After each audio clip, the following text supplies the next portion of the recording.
আপনি যে ফোন দিয়ে কয় ওই যে সরকারের যে ইয়েগুলা ভাঙচুর কইছে মেট্রো রেল এগুলা নিয়ে একটা ভিডিও বানাইতে হইব। এ কথা বলে আমারে বলতে যে তোলাই ভাইয়া কিছু টাকা পাঠাইতেছি, তো হে তো যেটা বলে আমরা তো ভয় পাই। আমি কিন্তু হেরে বাঘের মতো ডরাই। আমি না, আমাদের টিমের সবাই তার বাঘের মতো ডরায়, কারণ মানে সে অন্যরকম মানুষ ভাই। সে ক্যামেরার ভিতরে একরকম, কিন্তু ক্যামেরার বাইরে খুব ডেঞ্জারাস একটা লোক।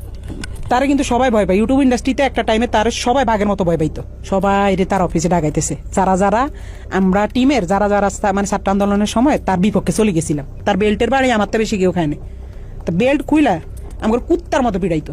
এই সময় তাকে ভিডিও কলে একজনের সাথে কথা বলিয়ে দেয়া হয়, যাকে বাংলাদেশের ভবিষ্যৎ প্রধানমন্ত্রী হিসেবে তার সাথে কথা বলানো হয়।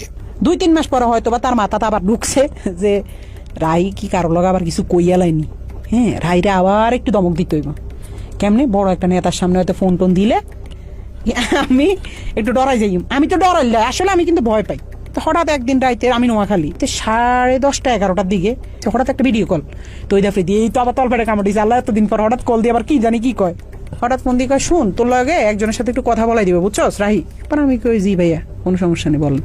পরের দিন দেখলাম হঠাৎ করে বিপিনুর ভাইয়ের সাথে আমার কথা বলাই দিছে ভিডিও কলে। আমার কইতেছে একজনের সাথে তোর কথা বলাই দিব, সে কিন্তু নেক্সট বাংলাদেশের অনেক বড় মাপের একজন কেউ হবে, প্রধানমন্ত্রী বা মানে ভালো একটা পদে যাবে। তো পরে দি আফ্রিদি ভাইকে বুঝছি তো তোর ভাইয়ের অবস্থানটা? আমি কি জি ভাইয়া বুঝছি। পরে কথা সাবধানে থাকিস, ঠিক আছে?